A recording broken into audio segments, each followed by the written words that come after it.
य अलङ्करोति स अलङ्कारः।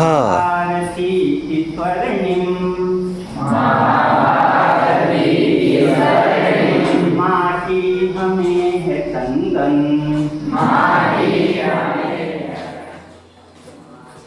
हमारी पूजा, माटी हमारी पूजा, माटी हमारा वंदन, माटी हमारा वंदन। वे धन्य है जो जन्मे, वे धन्य है जो जन्मे इस पावनी धरा पर, इस पावनी धरा पर, सुखदायिनी धरा पर, सुखदायिनी धरा पर, वरदायिनी धरा पर, वरदायिनी धरा पर। कभी राम इसमें खेले, कभी राम इसमें खेले, कभी खेले नंद नंदन, कभी खेले नंद नंदन। माटी हमारी पूजा, माटी हमारी पूजा, माटी हमारा वंदन, माटी हमारा वंदन। मेरी अवध की सरयू, मेरी अवध की सरयू, श्री राम को बुलाती, श्री राम को बुलाती। मथुरा में मातु यमुना, मथुरा में मातु यमुना, कान्हा के गीत गाती, कान्हा के गीत अभिषेक करती, रुद्राभिषेक करती। काशी में गंगा पावन, काशी में गंगा पावन। माटी हमारी पूजा, माटी हमारी पूजा, माटी हमारा वंदन। माटी बगीचे में जाते गए जी। तो बगीचे की सुंदरता किससे है? फूलों से। ऐसे ही अस्पताल में जाते हैं, हॉस्पिटल में जाते हैं, उसकी सुंदरता किससे होगी? सुंदर यानी कुशल डॉक्टर। ऐसे विद्यालय में जाएंगे तो विद्यालय की सुंदरता, अगर वहाँ अच्छे बच्चे हैं। तो ऐसी जो कविता है, जो काव्य है, उसकी सुंदरता किससे होगी? और अलंकार। यानी काव्य की जो शोभा है, कविता की जो शोभा है, जो सुंदरता है, वो अलंकार से और रस से। तो अलंकार जो है, अलंकार का मतलब सजावट, सुंदरता, सौंदर्य। तो अलंकार कविता का क्या है? मैंने क्या कहा था? शरीर। शरीर जो बाहर से दिखाई देता है। और कविता की जो आत्मा है वो क्या है? वो रस है। तो अलंकार में भी हमने पहले भी बात की थी कि य अलंकरोति स अलंकारः। बोलो, य अलंकरोति स अलंकारः, य अलंकरोति स अलंकारः। यानी जो कविता की सुंदरता को बढ़ाता है वो अलंकार है। फिर हमने कहा था कि एक तो कविता की जो सुंदरता है, सजावट है, वो शब्दों से बढ़ेगी और एक अर्थ से बढ़ेगी। तो जो शब्द से जहां पर उसकी शोभा बढ़ेगी, कविता की सुंदरता बढ़ेगी, क्या बोलेंगे उसको? बोलो उनसे। शब्दालंकार, शब्द धन अलंकार, शब्दालंकार। बैठो। और जहां पर कविता की शोभा जो है अर्थ से बढ़ेगी, उसको क्या बोलेंगे? अर्थालंकार, अर्थ धन अलंकार। यानी अर्थ के माध्यम से जहां पर कविता की सुंदरता बढ़ेगी। अब मैं एक उदाहरण बताता हूं तुमको। जैसे पंक्ति को साथ साथ देखते हैं कितनों को याद होती है। बैर कराते मंदिर मस्जिद, बैर कराते मंदिर मस्जिद, बैर कराते मंदिर मस्जिद, बैर कराते मंदिर मस्जिद। मेल कराती मधुशाला, मेल कराती मधुशाला बैर कराते मंदिर मस्जिद म मेल कराती मधुशाला म ये वर्ण ये ध्वनि जब इसमें एक से अधिक बार आ रहा है तो इससे वो कविता जो है क्या है सुंदर लग रही है, उसकी सुंदरता बढ़ गई। तो ऐसा ही कोई एक और उदाहरण बोलना है, बोलो ऐसा ही कोई एक उदाहरण बोलो। रघुपति राघव राजा राम पतित पावन सीताराम। अब पूरा बोलो। रघुपति राघव राजा राम पतित पावन सीताराम। अब कोई दूसरा किसी और को ये याद आ रहा हो, कोई ऐसी एक और बोलो, एक और सोचो जिसमें ऐसा ही कोई वर्ण जो है एक से अधिक बार आ रहा हो, जैसे हाँ बोलो। लखन कहा हंसी हमरे जाना, हंसी हमरे जाना, सुनहु देव सब धनुष समाना, सुनहु देव सब धनुष समाना। इस पंक्ति एक बार मेरे साथ बोलेंगे। लखन कहा हंसी हमरे जाना, लखन कहा हंसी हमरे जाना, सुनहु देव सब धनुष समाना, सुनहु देव सब धनुष समाना। एक अध्याय पढ़ा था, साक्षी ध्यान दो, एक ध्यान दो उसमें जो हमने एक पहले वाले में पद में पढ़ा था, मेरे साथ हो जाएंगे आधी पंक्ति है।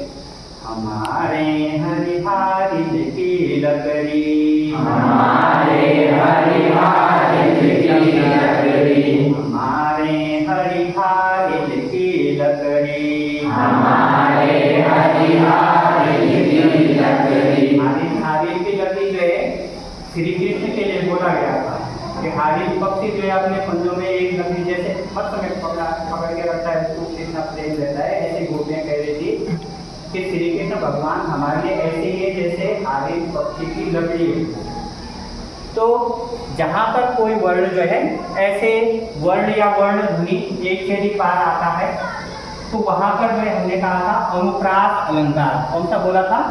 अनुप्रास अलंकार। इसके बाद दूसरी हमारी बात हुई थी यमक।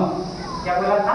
यमक। यमक अलंकार में ये था कि कोई शब्द आएगा, शब्द या शब्द ध्वनि एक से अधिक बार आएगी, लेकिन उसका अर्थ हर बार बदल जाएगा। जैसे एक उदाहरण है,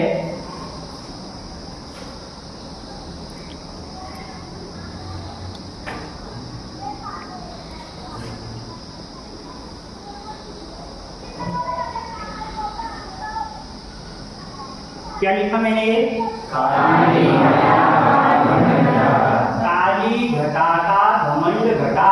बोलो काली घटा का घमंड घटा। यहाँ पर कोई शब्द एक से अधिक बार आया, ये घटा शब्द दो बार आया, लेकिन एक बार काली घटा जो बादल छाए हुए हैं, जो आसमान में बारिश होने से पहले की जो स्थिति है वो घटा के लिए, वो जो दृश्य है वो जो घटा है। और बाद में घमंड घटा, घटा का मतलब वहां पर कम होना।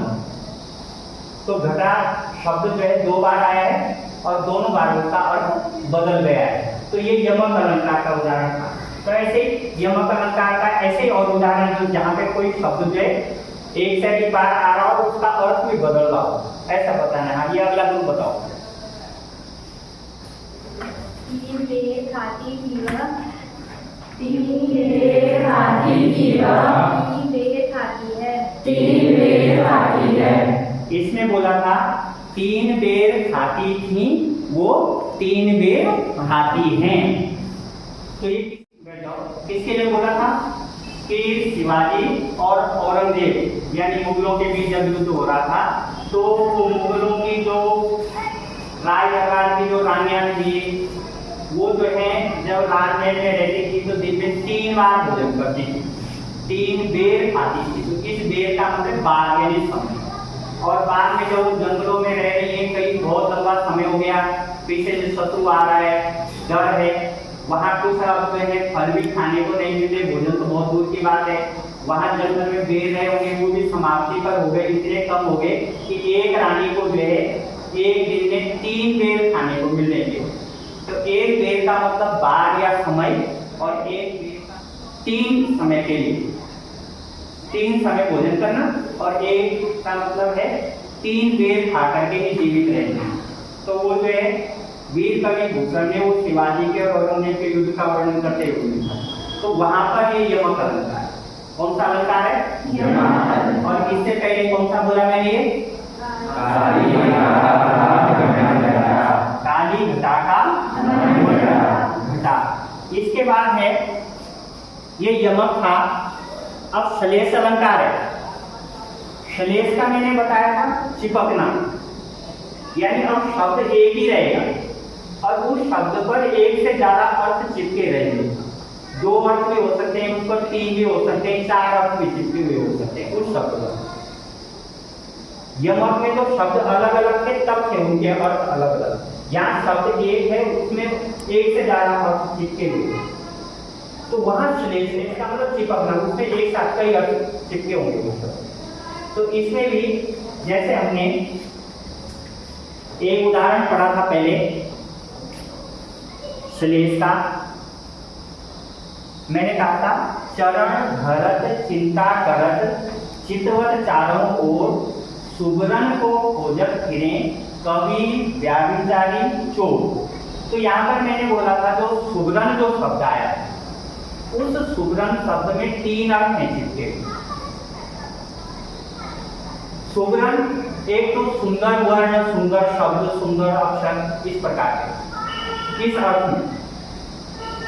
दूसरा जो है सुबरन, सुंदर रंग के लिए। और तीसरा जो है सोना, जिससे आभूषण बनते हैं।